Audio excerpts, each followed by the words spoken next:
हाँ, हेलो दोस्तों, GK liquid में आपका स्वागत है। दोस्तों, आज के इस वीडियो में मैं आपके लिए यूपी ट्रिपल एससी पेट एग्ज़ाम के जो सिलेबस हैं हिस्ट्री, उसमें से एक चैप्टर लेकर आई हूँ, बौद्ध धर्म। बौद्ध धर्म से संबंधित जितने भी इम्पोर्टेंट क्वेश्चन बनते हैं वो सभी हम इस वीडियो में डिस्कस करेंगे। पहले तो मैं थोड़ा डिटेल बताऊंगी, फिर उसके बाद वो वन लाइनर क्वेश्चन आंसर इस वीडियो में करेंगे। और आपसे रिक्वेस्ट है कि इस वीडियो को आप पूरा देखिएगा, बिल्कुल भी स्किप मत करिएगा। और वीडियो पसंद आए तो इसे अपने रिलेटिव और अपने फ्रेंड्स के साथ भी शेयर कर सकते हैं, लेकिन वीडियो को पूरा देखना है, नहीं तो क्वेश्चन मिस हो जाएगा। क्या पता एग्ज़ाम में यहीं से क्वेश्चन बने। तो चलिए जानते हैं पहले थोड़ा सा स्टार्टिंग बौद्ध धर्म के बारे में। तो वैदिक सभ्यता के उपरांत भारत के हिंदू धर्म से कई अन्य धर्मों की उत्पत्ति हुई थी, जैसे जैन धर्म, बौद्ध धर्म और बाकी जो भी धर्म था। और इनमें से एक धर्म था बौद्ध धर्म, जिसकी स्थापना गौतम बुद्ध ने की थी। इस धर्म को आगे इनके अनुयायियों के द्वारा बढ़ाया गया। वैदिक काल से अलग हटकर इन्होंने अपनी भाषा पाली को अपनाया। यहाँ से इम्पोर्टेंट क्वेश्चन बनते हैं कि अगर आपसे क्वेश्चन पूछा कि बौद्ध धर्म की स्थापना किसके द्वारा की गई थी, तो वो थे गौतम बुद्ध। और इनकी भाषा कौन सी थी, तो उस भाषा का नाम था पाली। इनका जन्म नेपाल के लुम्बिनी में 563 ईसा पूर्व हुआ था। इनके पिता का नाम शुद्धोधन और माता का नाम माया देवी था।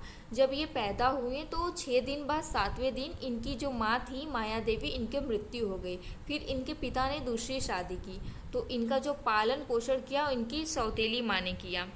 गौतम बुद्ध के बचपन का नाम सिद्धार्थ था और इनका जो विवाह है वो 16 वर्ष की उम्र में हो गया था यशोधरा नाम की एक महिला से। और इनका एक पुत्र भी था जिसका नाम था राहुल। और इन्होंने 29 वर्ष की आयु में घर को छोड़कर संन्यास ग्रहण कर लिया। 29 वर्ष की आयु में ये घर को छोड़कर संन्यास को चले गए। और इनको ज्ञान की प्राप्ति निरंजना नदी के किनारे हुई। वेरी मोस्ट इम्पॉर्टेंट क्वेश्चन ये है निरंजना। अगर आपसे क्वेश्चन में पूछते हैं कि गौतम बुद्ध को ज्ञान की प्राप्ति किस नदी के किनारे हुई थी, तो आप नाम याद रखिएगा, निरंजना नदी के किनारे गौतम बुद्ध को ज्ञान की प्राप्ति हुई थी। और इनकी मृत्यु हुई कुशीनगर देवरिया, यानी उत्तर प्रदेश का एक ज़िला है देवरिया, उसी में पड़ता है कुशीनगर, वहीं पर इनकी मृत्यु हुई थी। तो अब आइए चलते हैं क्वेश्चन आंसर की तरफ। बौद्ध धर्म से संबंधित कुछ महत्वपूर्ण प्रश्नों को डिस्कस करेंगे। पहले तो स्टार्टिंग में थोड़े आसान क्वेश्चन है, फिर उसके बाद अच्छे क्वेश्चन मिलेंगे। पहला प्रश्न है, बौद्ध धर्म के संस्थापक कौन थे? तो ये तो हैं गौतम बुद्ध। दूसरा क्वेश्चन है, सांसारिक समस्याओं से व्यथित होकर सिद्धार्थ ने कब गृह त्याग किया? इनके बचपन का नाम सिद्धार्थ था और इन्होंने 29 वर्ष की अवस्था में, यानी कि 29 वर्ष की आयु में इन्होंने घर को त्याग कर संन्यास ले लिया।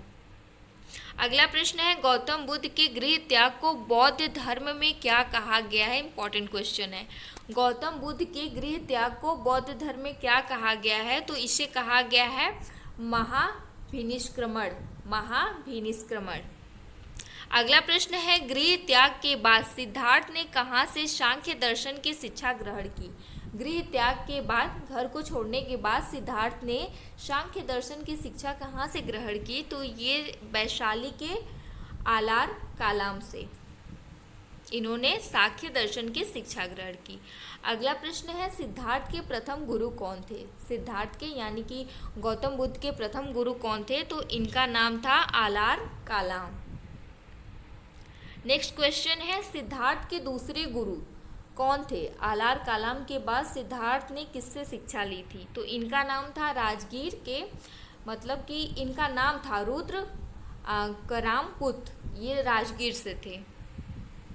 अगला प्रश्न है, सिद्धार्थ को ज्ञान की प्राप्ति किस नदी के किनारे हुई थी? तो अभी हम आपको ऊपर बताए हैं कि इनको ज्ञान की प्राप्ति निरंजना नदी के किनारे हुई थी। ये बहुत ही इम्पोर्टेंट क्वेश्चन है, ये एग्ज़ाम में पूछा जा सकता है। अगला प्रश्न है, बौद्ध का शाब्दिक अर्थ क्या होता है? मतलब इनका जो नाम है ना बौद्ध धर्म, तो बौद्ध धर्म का शाब्दिक अर्थ क्या होता है? तो इसका अर्थ होता है प्रकाशवान। अगला प्रश्न है, बुद्ध का ज्ञान प्राप्ति स्थल क्या कहलाया? जहाँ से बुद्ध को ज्ञान की प्राप्ति हुई वह स्थल क्या कहलाया, तो वो बोध गया कहलाया। आपको पता है कि बोध गया जो है वो बिहार में स्थित है।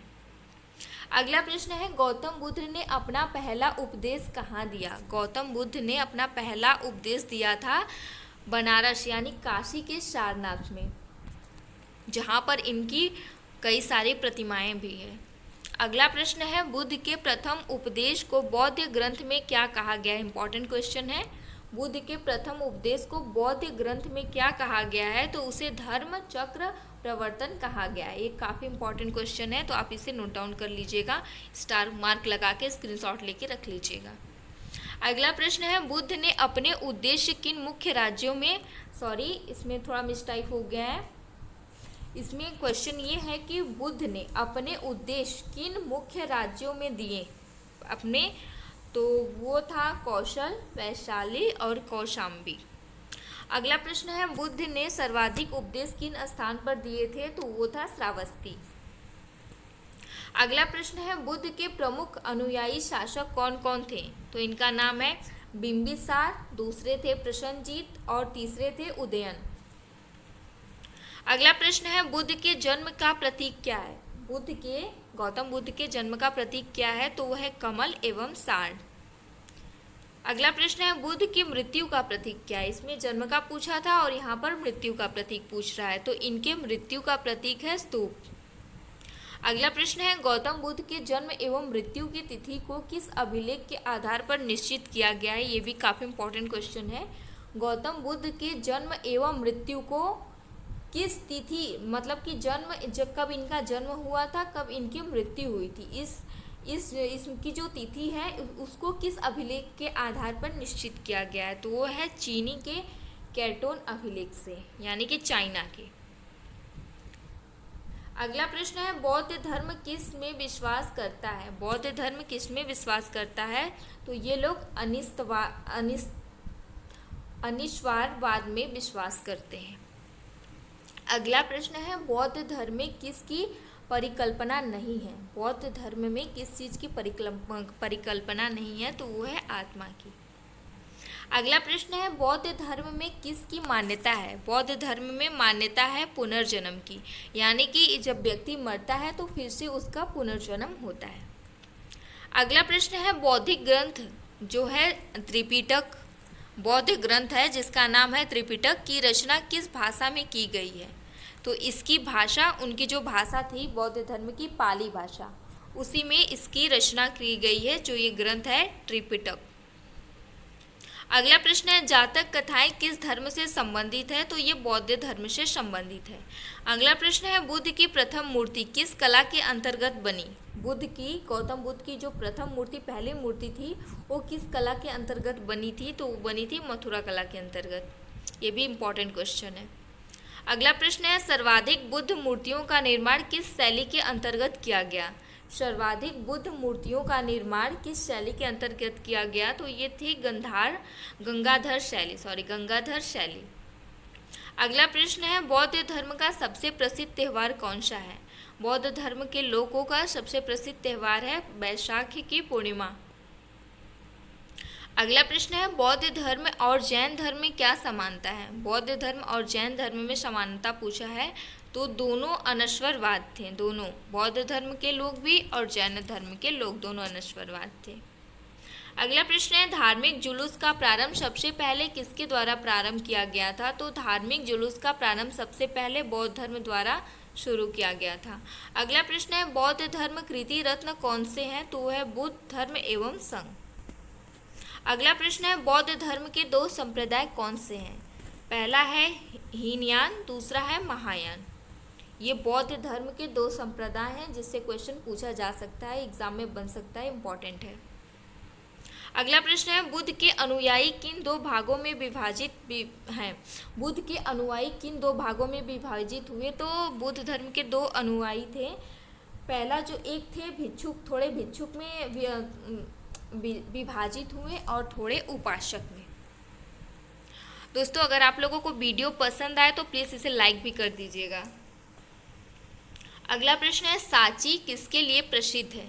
तो ये सबसे बड़े बौद्ध स्तूप के लिए सांची प्रसिद्ध है। अगला प्रश्न है, जैन धर्म व बौद्ध धर्म दोनों के उपदेश किसके शासनकाल में दिए गए? जैन धर्म और बौद्ध धर्म दोनों के उपदेश किसके शासनकाल में दिए गए थे? तो वो थे बिंबिसार। इंपॉर्टेंट क्वेश्चन है।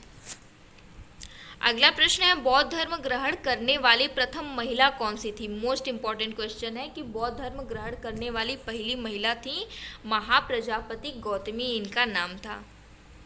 दोस्तों आप वीडियो को बिल्कुल भी स्किप मत करिएगा, आखिरी तक बहुत अच्छे अच्छे क्वेश्चन है। अगर आपको एग्ज़ाम में यहाँ से क्वेश्चन आ गए तो आपका 1-2 नंबर जो भी इससे आना है वो कंफर्म हो जाएगा। अगला प्रश्न है, बुद्ध के गृह त्याग का प्रतीक क्या है? बुद्ध के गृह त्याग का प्रतीक है अश्व यानी कि घोड़ा। अगला प्रश्न है, बौद्ध धर्म और जैन धर्म में कौन सी बात समान नहीं है? तो वो है अहिंसा।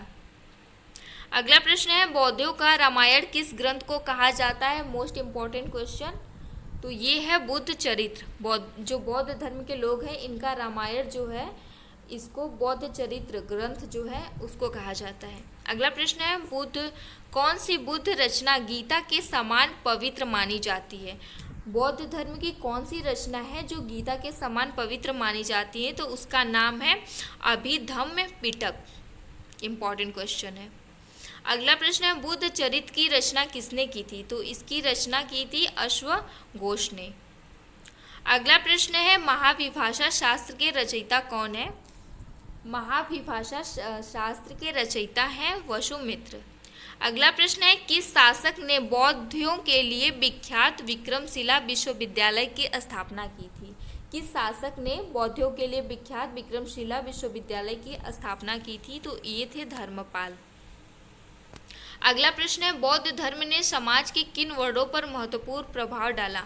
बौद्ध धर्म ने समाज के किन वर्गों पर महत्वपूर्ण इम्पॉर्टेंट प्रभाव डाला है? तो महिला और दूसरा है शूद्र यानी कि छोटे वर्ग के जो लोग होते हैं शूद्र। अगला प्रश्न है, गौतम बुद्ध द्वारा भिक्षुणी संघ की स्थापना कहाँ की गई? गौतम बुद्ध के द्वारा भिक्षुणी संघ की स्थापना कपिलवस्तु में की गई थी। अगला प्रश्न है, सर्वप्रथम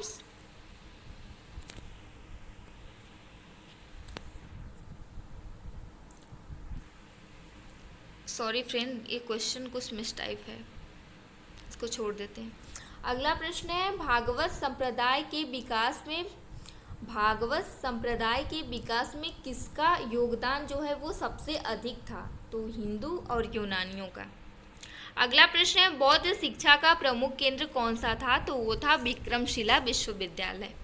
अगला प्रश्न है, भारत में सबसे प्राचीन विहार कौन सा है? तो है नालंदा। तक्षशिला नालंदा आपने नाम सुना होगा।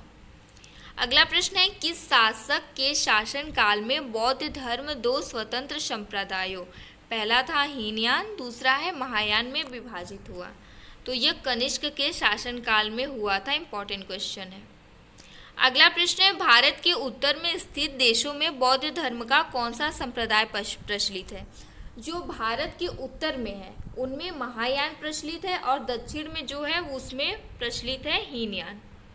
भारत के दक्षिण भाग में जो बौद्ध धर्म का संप्रदाय प्रचलित है वो है हीनयान। अगला प्रश्न है, बौद्ध धर्म को भारत में अंतिम राजकीय संरक्षण किस वंश के शासक ने दिया था? तो ये बंगाल के पाल शासकों ने दिया था बौद्ध धर्म को भारत में अंतिम राजकीय संरक्षण।